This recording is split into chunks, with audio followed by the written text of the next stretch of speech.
Hey everybody, I just want to take a couple minutes here and show you a new idea I'm playing with. I've seen some people like John Orr doing some cool things with Explain Everything, so I thought I'd give it a shot. And today what I tried to do was a project that would help students do some discovery, some inquiry on their own.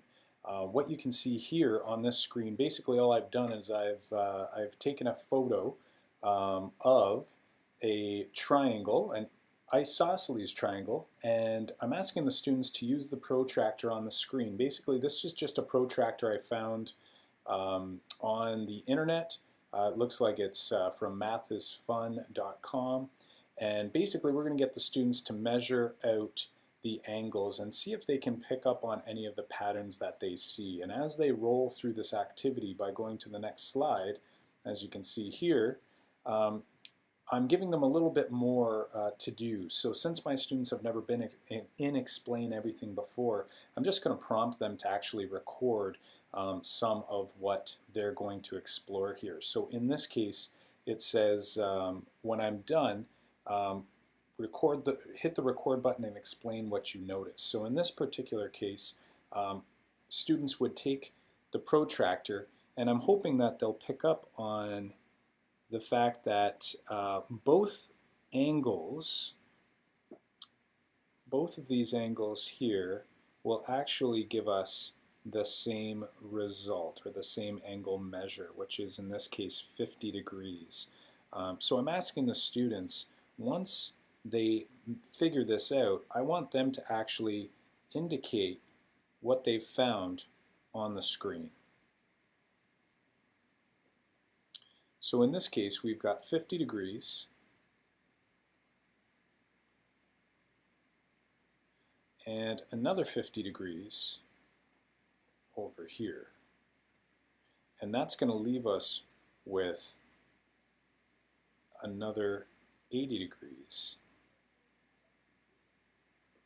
up here. So what I'm hoping that students are going to do is they're going to come into this page here, and they're actually going to hit the record button and kind of explain their thinking, explain what they've noticed, explain what math or new knowledge they've acquired from doing this activity. So we'll do that in just a moment, and I'll post an exemplar up on the site. As you move through, students are then going to be given more information, and we're going to have them try to essentially come to a conclusion that when we have two equal sides, we're going to have two equal angles where those two sides do not meet. If we carry on here, we start introducing the concept of complementary angles.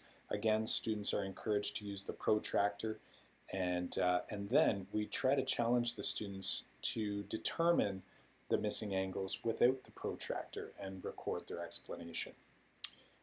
We do the same thing for supplementary angles. And then we start mixing things up. So we actually want them to record what they're thinking, what they're doing, and ultimately give me a better idea as to why they're answering the way that they are. I know that for geometry especially, it can be difficult if students aren't actually writing out, because most of the time it's just addition and subtraction.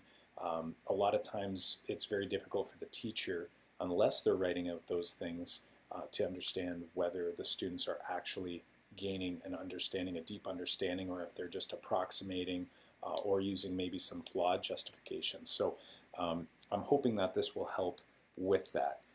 Something at the end that I've actually done is I've utilized the ability to embed a web browser just by hitting on the add button over here. You'll notice that there is the option to put in a web browser. And when you create your file, you can actually have the web address already typed in, so now students can actually engage in something online. It could be a Google form. In this case, we're going to use a Socrative quiz that I've already set up. And once the students are done, we're actually going to have them export to their camera roll, and then we'll have them actually upload to their YouTube channel once that's been done. You can go directly to YouTube or to other cloud-based services, but I prefer to get it onto the camera roll so students have it and can do something with it or do other things with it on the iPad as well. So that's an explanation in regards to this Explain Everything learning journey, I'm going to go ahead and pretend I'm a student and record an exemplar, and hopefully you'll use the file in your classrooms, and if you've created any, please do share back. I'd love to see what you come up with. Thanks a ton.